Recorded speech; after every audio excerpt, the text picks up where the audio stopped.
ಸಂಸತ್ ಅಧಿವೇಶನದಲ್ಲಿ ನೀಟ್ ಅಕ್ರಮದ ಗದ್ದಲ ಜೋರಾಗಿದೆ. ಕಳೆದ 7 ದಿನಗಳಿಂದ ಅಧಿವೇಶನದಲ್ಲಿ ಕೋಲಾಹಲವೇ ಆಗ್ತಾ ಇದೆ.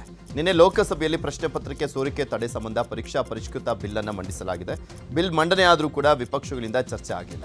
ವಿದ್ಯಾರ್ಥಿಗಳ ಮೇಲಿನ ಹಲ್ಲೆ ಬಗ್ಗೆ ಅಮಿತ್ ಶಾ ಉತ್ತರಕ್ಕೆ ಪಟ್ಟನೆ ಹಿಡಿದಿದ್ರು. ಈ ಹಿನ್ನೆಲೆಯಲ್ಲಿ ವಿಪಕ್ಷಗಳ ಜೊತೆ ಸ್ಪೀಕರ್ ಓಂ ಬಿರ್ಲಾ ಮೀಟಿಂಗ್ ಅನ್ನು ಮಾಡಿದ್ರು. ಇಂದು ಎಕ್ಸಾಮ್ ಪರಿಷ್ಕೃತ ಬಿಲ್ ಬಗ್ಗೆ ಚರ್ಚೆ ಆಗುವಂತ ಸಾಧ್ಯತೆ ಇದೆ. 6 ಗಂಟೆಗಳ ಕಾಲ ಚರ್ಚೆಗೆ ಸ್ಪೀಕರ್ ಅವಕಾಶ ಕೊಟ್ಟಿದ್ದಾರೆ. ಸಂಸತ್ ಕಲಾಪದಲ್ಲಿ ನೀಟ್ ಕೋಲಾಹಲ ಹಿನ್ನೆಲೆ ಎನ್ಡಿಎ ಸಂಸದರ ಜೊತೆಗೆ ಪ್ರಧಾನಿ ಮೋದಿ ಸಭೆ ಮಾಡ್ತಾ ಇದ್ದಾರೆ. ಬೆಳಗ್ಗೆ 10 ಗಂಟೆಗೆ ಸಂಸತ್ನಲ್ಲಿ ಮೀಟಿಂಗ್ ಶುರುವಾಗಿದೆ. ಪರೀಕ್ಷಾ ಅಕ್ರಮ ಬಿಲ್ ಹಾಗೂ ವಿಪಕ್ಷಗಳ ಪ್ರಶ್ನೆಗಳಿಗೆ ಹೇಗೆಲ್ಲ ಉತ್ತರ ಕೊಡಬೇಕು ಅಂತ ಎನ್ಡಿಎ ಸಂಸದರಿಗೆ ಮೋದಿ ನಿರ್ದೇಶನ ಕೊಡ್ತಾ ಇದ್ದಾರೆ. ವಿದ್ಯಾರ್ಥಿಗಳ ಮೇಲಿನ ಎಫ್ಐಆರ್ಗೆ ಸಿಜೆಪಿ ಎಚ್ಚರಿಕೆಯನ್ನು ಕೊಟ್ಟಿದೆ. ಎಫ್ಐಆರ್ ವಾಪಸ್ ಪಡೆಯದಿದ್ರೆ ಮತ್ತೆ ಪ್ರತಿಭಟನೆ ಮಾಡ್ತೇವೆ ಅಂತ ಕೇಂದ್ರ ಸರ್ಕಾರಕ್ಕೆ ಎಚ್ಚರಿಕೆಯನ್ನು ಕೊಟ್ಟಿದ್ದಾರೆ. ಬಂಧಿತ ವಿದ್ಯಾರ್ಥಿಗಳನ್ನ ಬಿಡುಗಡೆ ಮಾಡುವಂತೆ ಸಿಜೆಪಿ ಆಗ್ರಹಿಸಿದೆ. ಈ ಸಂಬಂಧ ಹಿರಿಯ ವಕೀಲ ಕಪಿಲ್ ಸಿಬಲ್ ಜೊತೆ ಸಿಜೆಪಿ ಮುಖಂಡರು ಚರ್ಚೆಯನ್ನು ಮಾಡಿದ್ದು ಮುಂದಿನ ಕಾನೂನು ಹೋರಾಟದ ಬಗ್ಗೆ ತಯಾರಿ ಮಾಡಿಕೊಳ್ತಿದ್ದಾರೆ. ಬಿಜೆಪಿ ಪ್ರತಿಭಟನೆ ಎಚ್ಚರಿಕೆಗೆ ಅಸ್ಸಾಂ, ಬಿಹಾರ ಸರ್ಕಾರಗಳು ಬೆಚ್ಚಿಬಿದ್ದಿವೆ. ಪ್ರತಿಭಟನಾಕಾರರ ವಿರುದ್ಧ ದಾಖಲಿಸಿದ ಎಫ್ಐಆರ್ಗಳನ್ನು ಸರ್ಕಾರ ರದ್ದು ಮಾಡಿದೆ. ಎಫ್ಐಆರ್, ಕ್ರಿಮಿನಲ್ ಕೇಸ್, ಶೋಕಾಸ್ ನೋಟಿಸ್ಗಳನ್ನು ಹಿಂಪಡೆಯಲಾಗಿದ್ದು ಬಂಧಿತ ಪ್ರತಿಭಟನಾಕಾರರ ಬಿಡುಗಡೆಗೂ ಆದೇಶಿಸಲಾಗಿದೆ. ಪ್ರತಿಭಟನಾಕಾರರಿಗೆ ನಾವು ಕಿರುಕುಳ ಕೊಡಲ್ಲ ಅಂತ ಅಸ್ಸಾಂ ಹಾಗೂ ಬಿಹಾರ ಸರ್ಕಾರ ತಿಳಿಸಿದೆ.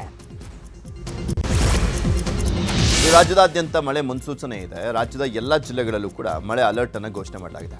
ಉತ್ತರ ಕನ್ನಡ, ಉಡುಪಿ, ಶಿವಮೊಗ್ಗ, ಚಿಕ್ಕಮಗಳೂರಿಗೆ ಆರೆಂಜ್ ಅಲರ್ಟ್ ಇದೆ. ಉಳಿದಂತೆ ಬೆಂಗಳೂರು ಸೇರಿದಂತೆ ಎಲ್ಲ ಜಿಲ್ಲೆಗಳು ಯೆಲ್ಲೋ ಅಲರ್ಟ್ ಅನ್ನು ಘೋಷಣೆ ಮಾಡಲಾಗಿದೆ. ಭಾರಿ ಮಳೆ ಆಗುವಂತ ಸಾಧ್ಯತೆ ಇದೆ ಅಂತ ಹವಾಮಾನ ಇಲಾಖೆ ಹೇಳಿದೆ. ರಾಯಚೂರು ಜಿಲ್ಲೆಯ ದೇವದುರ್ಗ ತಾಲೂಕಿನ ಇಂಗಳದಾಳದಲ್ಲಿ ಎನ್ಆರ್ಬಿಸಿ ಕಾಲುವೆಯ ನೀರು ಜಮೀನುಗಳಿಗೆ ನುಗ್ಗಿ ಬೆಳೆ ಹಾನಿಯಾಗಿದೆ. ಕಾಲುವೆಯಲ್ಲಿ ಹೂಳು ತುಂಬಿ ಗಿಡಗಂಟೆ ಬೆಳೆದ ಹಿನ್ನೆಲೆಯಲ್ಲಿ ಜಮೀನುಗಳಿಗೆ ನೀರು ನುಗ್ಗಿದೆ. ಕಾಲುವೆಗೆ ನೀರು ಹರಿಸುವ ಮುನ್ನ ಜಂಗಲ್ ಕಟ್ ಮಾಡದ ಹಿನ್ನೆಲೆ ಅನಾಹುತವಾಗಿದೆ. ಇಂಗಳದಾಳ, ಬೂದಿನಾಳ, ಸೀಮಂತರದ ಜಮೀನುಗಳಿಗೆ ನೀರು ನುಗ್ಗಿದ್ದು ಅಧಿಕಾರಿಗಳ ವಿರುದ್ಧ ರೈತರು ಆಕ್ರೋಶ ವ್ಯಕ್ತಪಡಿಸಿದ್ದಾರೆ. ರಾಷ್ಟ್ರ ರಾಜಧಾನಿ ದೆಹಲಿಯಲ್ಲಿ ಮುಂಗಾರು ಅಬ್ಬರ ಮುಂದುವರೆದಿದೆ. ದೆಹಲಿಯ ಹಲವು ಭಾಗಗಳಲ್ಲಿ ಇಂದು ಮುಂಜಾನೆ ಭಾರೀ ಮಳೆ ಆಗಿದೆ. ಜಿಟಿ ಮಳೆ ಸುರಿತಾ ಇದ್ದು ಜನರು ಪರದಾಟವನ್ನು ಮಾಡ್ತಿದ್ದಾರೆ. ಉತ್ತರಾಖಂಡ್ನ ಡೆಹ್ರಾಡೂನ್ನಲ್ಲಿ ಧಾರಾಕಾರವಾಗಿ ಮಳೆ ಆಗ್ತಾ ಇದೆ. ಈ ಹಿನ್ನೆಲೆಯಲ್ಲಿ ಡೆಹ್ರಾಡೂನ್ ನಗರದಲ್ಲಿ ಶಾಲೆಗಳಿಗೆ ರಜೆ ಘೋಷಿಸಲಾಗಿದೆ. ಇನ್ನು ಟೋನ್ಸ್ ನದಿಯ ಸೇತುವೆಯ ಬಳಿ ರಸ್ತೆ ಕುಸಿದಿದ್ದರಿಂದ ವಾಹನ ಸಂಚಾರ ಸ್ಥಗಿತಗೊಂಡಿದೆ. ಒಡಿಶಾದಲ್ಲಿ ತೀವ್ರ ವಾಯುಭಾರ ಕುಸಿತದ ಪರಿಣಾಮ ಪುರಿಯಲ್ಲಿ ಗುಡುಗು ಸಹಿತ ಭಾರೀ ಮಳೆ ಆಗ್ತಾ ಇದೆ. ಕಾಕತಪುರನಲ್ಲಿ ಮಳೆಯ ಜೊತೆಗೆ ಜೋರು ಗಾಳಿಯೂ ಇದ್ದು ಜನ ತತ್ತರಿಸಿ ಹೋಗಿದ್ದಾರೆ. ಹಿಮಾಚಲ ಪ್ರದೇಶದ ಹಲವು ಭಾಗಗಳಲ್ಲಿ ರಾತ್ರಿ ಇಡೀ ಭಾರೀ ಮಳೆ ಆಗಿದೆ. ಶಿಮ್ಲಾದಲ್ಲಿ ದಟ್ಟ ಮಂಜು ಆವರಿಸಿದ್ದು ರಸ್ತೆ ಕಾಣದಂತಾಗಿದೆ. ಬಿಲಾಸ್ಪುರ, ಚಂಬಾ, ಅಮೀರ್ಪುರ, ಕಾಂಗ್ರಾ, ಮಂಡಿ, ಶಿಮ್ಲಾ, ಸಿಮ್ರೌರ್, ಸೋಲನ್ ಮತ್ತು ಉನಾ ಜಿಲ್ಲೆಗಳಲ್ಲಿ ಭಾರೀ ಮಳೆ ಆಗಲಿದೆ ಅಂತ ಭಾರತೀಯ ಹವಾಮಾನ ಇಲಾಖೆ ಎಚ್ಚರಿಕೆಯನ್ನು ಕೊಟ್ಟಿದೆ.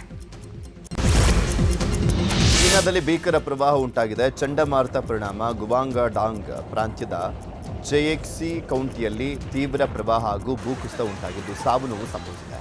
ಜೆಎಕ್ಸಿ ಕೌಂಟಿಯಲ್ಲಿ ಕೃತಕ ನದಿ ಸೃಷ್ಟಿಯಾಗಿದ್ದು ದೃಶ್ಯ ಭಯಾನಕವಾಗಿದೆ. ಯಲಬುರ್ಗಾ ತಾಲೂಕಿನಲ್ಲಿ ವಿಂಡ್ ಮಿಲ್ ಕಂಪನಿಗಳ ವಿರುದ್ಧ ರೈತರು ಸಿಡಿದಿದ್ದಾರೆ. ವಿಂಡ್ ಮಿಲ್ಗಾಗಿ ರಸ್ತೆ ಪಕ್ಕದ ಗಿಡಗಳನ್ನು ನಾಶ ಮಾಡ್ತಿದ್ದಾರೆ ಅಂತ ರೈತರು ಆರೋಪವನ್ನು ಮಾಡಿದ್ದಾರೆ. ಬುಕನಟ್ಟಿ, ಹಿರೇಬೊಮ್ಮನಾಳ ರಸ್ತೆ ಪಕ್ಕದ ಗಿಡಗಳನ್ನು ನಾಶ ಮಾಡ್ತಿದ್ದಾರೆ. ವಿಂಡ್ ಮಿಲ್ ಭಾರೀ ಗಾತ್ರದ ವಾಹನಗಳ ಓಡಾಟದಿಂದಲೂ ಕೂಡ ರಸ್ತೆ ಪಕ್ಕದ ಗಿಡಗಳು ಹಾಳಾಗ್ತಾ ಇದ್ದಾವೆ. ಇದರ ಬಗ್ಗೆ ಕ್ರಮ ಕೈಗೊಳ್ಳಬೇಕು ಅಂತ ಜಿಲ್ಲಾಡಳಿತಕ್ಕೆ ಗ್ರಾಮಸ್ಥರು ಒತ್ತಾಯ ಮಾಡಿದ್ದಾರೆ. ತುಮಕೂರು ಜಿಲ್ಲೆಯಲ್ಲಿ ಅರಣ್ಯ ಇಲಾಖೆ ಹಾಗೂ ಸರ್ಕಾರದ ವಿರುದ್ಧ ರೈತರು ಆಕ್ರೋಶ ವ್ಯಕ್ತಪಡಿಸ್ತಾ ಇದ್ದಾರೆ. ಅರಣ್ಯ ಇಲಾಖೆಯಿಂದ ರೈತರು ತೆಂಗು, ಅಡಿಕೆ ತೋಟ ನಾಶ ಮಾಡಿದ ಹಿನ್ನೆಲೆಯಲ್ಲಿ ಶಿರಾ ತಾಲೂಕಿನ ಬುಕ್ಕಾಪಟ್ಟಣದಲ್ಲಿ ರೈತರು ಪ್ರತಿಭಟನಾ ಸಮಾವೇಶ ಮಾಡಿದ್ರು. ಮೊದಲು ನಮ್ಮನ್ನೇ ಕೊಂದು ನಂತರ ಮರಗಳನ್ನು ಕಡ್ದು ಹಾಕಿ ಅಂತ ರೈತರು ಆಕ್ರೋಶ ವ್ಯಕ್ತಪಡಿಸಿದ್ದಾರೆ. ಬಿಡದಿ ಮಾದರಿ ಮತ್ತೊಂದು ಹೋರಾಟಕ್ಕೆ ತುಮಕೂರು ರೈತರು ನಿರ್ಧರಿಸಿದ್ದಾರೆ. ಮಂಡ್ಯ ಜಿಲ್ಲೆಯ ಶ್ರೀರಂಗಪಟ್ಟಣದ ಕರಿಘಟ್ಟ ಬೆಟ್ಟ ಸೇರಿದಂತೆ ತಪ್ಪಲಿನ ಸುತ್ತ ವಿದ್ಯಾರ್ಥಿಗಳಿಂದ ಸ್ವಚ್ಛತೆ ಕಾರ್ಯ ನಡೆದಿದೆ. ಕರಿಘಟ್ಟ ಬೆಟ್ಟದ ಸ್ವಚ್ಛತೆ ವೇಳೆ ಮೂಟೆಗಟ್ಟಲೆ ಮದ್ಯದ ಬಾಟಲಿಗಳು ಪತ್ತೆಯಾಗಿದೆ. ಜಿಎಸ್ಎಸ್ಎಸ್ ಕಾಲೇಜಿನ ಎನ್ಎಸ್ಎಸ್ ವಿದ್ಯಾರ್ಥಿಗಳಿಂದ ಪರಿಸರ ಸ್ವಚ್ಛತಾ ಕಾರ್ಯ ನಡೆದಿದೆ. ಕಸದ ರಾಶಿಯನ್ನ ಸಂಗ್ರಹಿಸಿ ಆಟೋ ಮೂಲಕ ದೂರದ ಪ್ರದೇಶಕ್ಕೆ ರವಾನಿಸಿದ್ದಾರೆ. ಮುಲ್ಲಾನ ಎದೆಸೀಳಿದ್ರೆ 3 ಅಕ್ಷರ ಇಲ್ಲ ಎಂದಿದ್ದ ಪರಿಷತ್ ಸದಸ್ಯ ಸಿಟಿ ರವಿ ವಿರುದ್ಧ ಮುಸ್ಲಿಂ ಸಮುದಾಯ ಆಕ್ರೋಶ ವ್ಯಕ್ತಪಡಿಸಿದೆ. ಮುಸ್ಲಿಂ ಸಮುದಾಯವನ್ನ ಮುಂದಿಟ್ಟು ರಾಜಕೀಯ ಮಾಡ್ತಾ ಇದ್ದಾರೆ. ಸಿಟಿ ರವಿ ಇದೇ ತರಹ ಮಾತನಾಡ್ತಿದ್ರೆ ಚಿಕ್ಕಮಗಳೂರಿಗೆ ಬರದಂತೆ ತಡೆಯುತ್ತೇವೆ. ಭಾಷಣದಲ್ಲಿ ಬಾಯಿ ಬಿಡೋ ಮುನ್ನ ಯೋಚಿಸಿ ಭಾಷಣ ಮಾಡಲಿ. ಮುಲ್ಲಾಗಳು ಯಾರು ಅನಕ್ಷರಸ್ಥರಲ್ಲ ಅಂತ ಎಸ್ಡಿಪಿಐ ಮುಖಂಡ ಅತಿಕ್ ಹೇಳಿದ್ದಾರೆ. ಸ್ವಿಗ್ಗಿ, ಝೊಮ್ಯಾಟೊ ಅಗ್ರಿಗೇಟರ್ ಆಪ್ ವಿರುದ್ಧ ಸಮರ ಸಾರಿರುವಂತಹ ಹೋಟೆಲ್ ಮಾಲೀಕರು ಇಂದು ಮಹತ್ವದ ಸಭೆಯನ್ನು ಮಾಡಿದ್ದಾರೆ. ಬೆಂಗಳೂರು ಹೋಟೆಲ್ ಮಾಲೀಕರ ಅಸೋಸಿಯೇಷನ್ನಿಂದ ಮಹತ್ವದ ಸಭೆ ನಡೆಯಲಿದೆ. ಗ್ರಾಹಕರು ಹಾಗೂ ಹೋಟೆಲ್ ಮಾಲೀಕರಿಂದ ಬೇಕಾಬಿಟ್ಟಿ ಹಣ ವಸೂಲಿ ಮಾಡ್ತಾ ಇರುವಂತಹ ಹಿನ್ನೆಲೆಯಲ್ಲಿ ಸಭೆ ಮಾಡಲಾಗ್ತಾ ಇದೆ. ಸಂಜೆ 5 ಗಂಟೆಗೆ ಖಾಸಗಿ ಹೋಟೆಲ್ನಲ್ಲಿ ಸಭೆ ನಡೆಯಲಿದೆ. ಸಾರಿಗೆ ನೌಕರರ ಬೇಡಿಕೆಗಳ ಕುರಿತು ಇಂದು ಮಹತ್ವದ ಸಭೆ ನಡೆಯಲಿದೆ. ಬೆಳಗ್ಗೆ 11 ಗಂಟೆಗೆ ಕೆಎಸ್ಆರ್ಟಿಸಿ ಕೇಂದ್ರ ಕಚೇರಿಯಲ್ಲಿ 4 ಸಾರಿಗೆ ನಿಗಮಗಳ ಎಂಡಿಗಳ ನೇತೃತ್ವದಲ್ಲಿ ಸಭೆ ನಡೆಯಲಿದೆ. ಈ ವೇಳೆ ಜಂಟಿ ಕ್ರಿಯಾ ಸಮಿತಿಯೊಂದಿಗೆ ಬೇಡಿಕೆಗಳ ಕುರಿತು ಚರ್ಚೆ ಆಗಲಿದೆ. ಶಿವಾಜಿನಗರದಲ್ಲಿ ಫುಟ್ಪಾತ್ ತೆರವು ಕಾರ್ಯಾಚರಣೆ ಮತ್ತೆ ಆರಂಭವಾಗಿತ್ತು. ಆದರೆ ಇದೀಗ ಮತ್ತೆ ತೆರವು ಕಾರ್ಯಾಚರಣೆ ಸ್ಥಗಿತಗೊಂಡಿದೆ. ಪೊಲೀಸರು ಬಂದೋಬಸ್ತ್ ನಿರಾಕರಿಸಿರುವಂತಹ ಹಿನ್ನೆಲೆಯಲ್ಲಿ 2 ದಿನಗಳ ಕಾಲ ತೆರವು ಕಾರ್ಯಾಚರಣೆ ಸ್ಥಗಿತಗೊಳಿಸಲಾಗಿದೆ. ಶಿವಾಜಿನಗರದಲ್ಲಿ ಫುಟ್ಪಾತ್ ತೆರವು ಕಾರ್ಯಾಚರಣೆ ಮಾಡ್ತಾ ಇದ್ದ ವೇಳೆ ಅಧಿಕಾರಿಗಳ ಮೇಲೆ ಹಲ್ಲೆಯಾಗಿತ್ತು. ಹಲ್ಲೆ ಮಾಡಿದ್ದ ಪ್ರಮುಖ ಆರೋಪಿ ಬಸವರಾಜ್ ಪಡುಕೋಟೆ ನಿರ್ಮಾಣ ಹಂತದ ಮನೆಗೆ ನೋಟಿಸ್ ಅನ್ನು ನೀಡಲಾಗಿದೆ. ಹೊಸಕೋಟೆಯಲ್ಲಿ ಅನುಮತಿ ಇಲ್ಲದೆ ಹೆಚ್ಚುವರಿ ಮಹಡಿ ನಿರ್ಮಾಣ ಮಾಡಿರೋ ಹಿನ್ನೆಲೆಯಲ್ಲಿ ನೋಟಿಸ್ ಅನ್ನು ನೀಡಲಾಗಿರುವುದು. ಅನುಮೋದಿತ ನಕ್ಷೆ ಉಲ್ಲಂಘಿಸಿ ಹೆಚ್ಚುವರಿ ಮಹಡಿ ನಿರ್ಮಾಣ ಮಾಡಿರೋ ಆರೋಪ ಇದೆ. ನಿರ್ಮಾಣಕ್ಕೆ ಸಂಬಂಧಪಟ್ಟ ದಾಖಲೆಗಳನ್ನು ಸಲ್ಲಿಸುವಂತೆ ಆದೇಶವನ್ನು ಹೊರಡಿಸಲಾಗಿದೆ. ಡಾಂಬರ್ ಕಾರ್ಯ ಹಿನ್ನೆಲೆಯಲ್ಲಿ ಪೀಣ್ಯ ಫ್ಲೈಓವರ್ ಬಂದ್ ಇರಲಿದೆ. ಡಾಂಬರೀಕರಣ ಹಿನ್ನೆಲೆಯಲ್ಲಿ ರಾತ್ರಿ 10ರಿಂದ ಬೆಳಗ್ಗೆ 5 ಗಂಟೆವರೆಗೂ ಫ್ಲೈಓವರ್ ಬಂದ್ ಆಗಿರುತ್ತೆ. ನೆಲಮಂಗಲದಿಂದ ಬೆಂಗಳೂರಿನ ಕಡೆ ರಸ್ತೆ ಬಂದ್ ಆಗಲಿದೆ. ವಾಹನ ಸವಾರರಿಗೆ ಪರ್ಯಾಯ ಮಾರ್ಗ ಬಳಸಲಿಕ್ಕೆ ಸಂಚಾರಿ ಪೊಲೀಸರು ಸೂಚನೆಯನ್ನು ಕೊಟ್ಟಿದ್ದಾರೆ. ಶಿವಮೊಗ್ಗದಲ್ಲಿ ಅಪ್ರಾಪ್ತನಿಗೆ ಬೈಕ್ ನೀಡಿದ ಹಿನ್ನೆಲೆ ಮಾಲೀಕನಿಗೆ ದಂಡ ಹಾಕಲಾಗಿದೆ. ಬೈಕ್ ಕೊಟ್ಟ ಮಾಲೀಕನಿಗೆ ಪೊಲೀಸರು 25,000 ರೂಪಾಯಿ ದಂಡ ವಿಧಿಸಿದ್ದಾರೆ.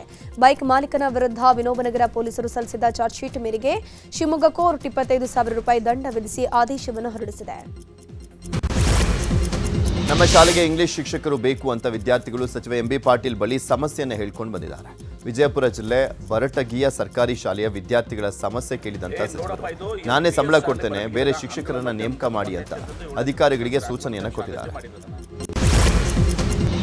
ಇಂದು ಪುತ್ರ ರಾಕೇಶ್ ಸಿದ್ದರಾಮಯ್ಯ ಅವರ 10ನೇ ವರ್ಷದ ಪುಣ್ಯ ಸ್ಮರಣೆ ಹಿನ್ನೆಲೆ ಮಾಜಿ ಸಿಎಂ ಸಿದ್ದರಾಮಯ್ಯ ಇಂದು ಮೈಸೂರಿಗೆ ಆಗಮಿಸಲಿದ್ದಾರೆ.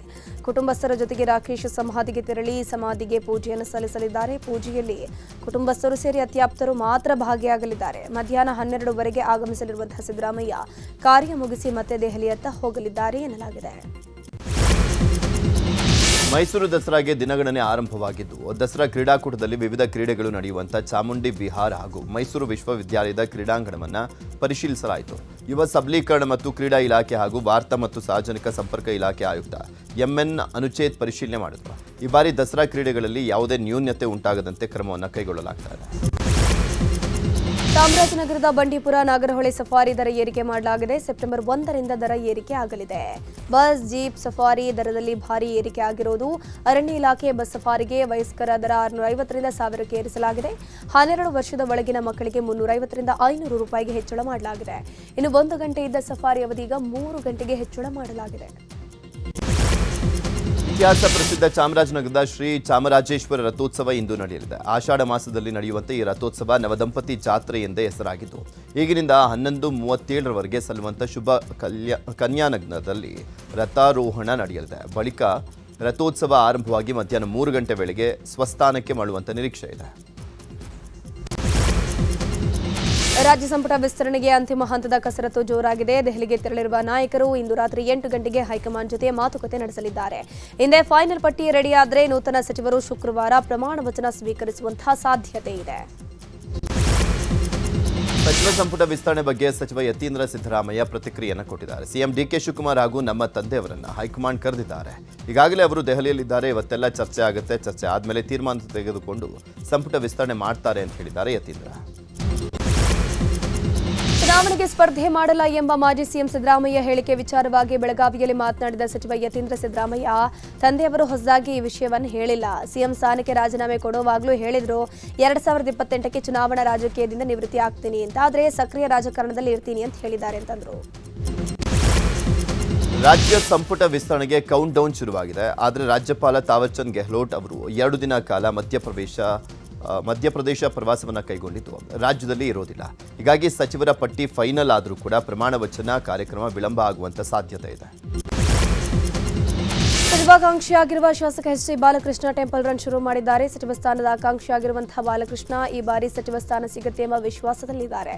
ಹೀಗಾಗಿ ಪತ್ನಿ ಜೊತೆಗೆ ನಂಜನಗೂಡು, ನಂಜುಂಡೇಶ್ವರ, ಚಾಮುಂಡಿ ಬೆಟ್ಟ ಸೇರಿ ಹಲವು ದೇವಾಲಯಗಳಿಗೆ ಭೇಟಿ ನೀಡಿ ವಿಶೇಷ ಪೂಜೆಯನ್ನು ಸಲ್ಲಿಸಿದರು. ಬಾರ್ನಲ್ಲಿ ಗಲಾಟೆ ಮಾಡಿ ಗ್ರಾಹಕನ ಮೇಲೆ ಹಲ್ಲೆ ನಡೆಸಿರುವ ಘಟನೆ ಬೆಳಗಾವಿಯ ಶರಾವತಿ ಬಾರ್ನಲ್ಲಿ ನಡೆದಿದೆ. ಬಾರ್ ಮಾಲೀಕನನ್ನ ಬೈದ ಎನ್ನುವ ವಿಚಾರಕ್ಕೆ ಗ್ರಾಹಕರನ್ನ ಸ್ಥಳೀಯರು ಹಾಗೂ ಸಿಬ್ಬಂದಿ ಥಳಿಸಿದ್ದಾರೆ. ರಸ್ತೆ ಬದಿ ಕ್ಯಾಬ್ಗೆ ಕಾಯ್ತಾ ಇದ್ದ ಯುವತಿ ಬಳಿ ರೇಟ್ ಕೇಳಿ ಕಿರುಕುಳ ನೀಡಿದ್ದ ಆರೋಪಿಯನ್ನು ಅರೆಸ್ಟ್ ಮಾಡಲಾಗಿದೆ. ಬೆಂಗಳೂರಿನ ರಾಮಮೂರ್ತಿ ನಗರದ ಎನ್ಆರ್ಐ ಲೇಔಟ್ ನಿವಾಸಿ ವಿಜಯ್ ರಾಘವ್ ಬಂಧಿತ ಆರೋಪಿ.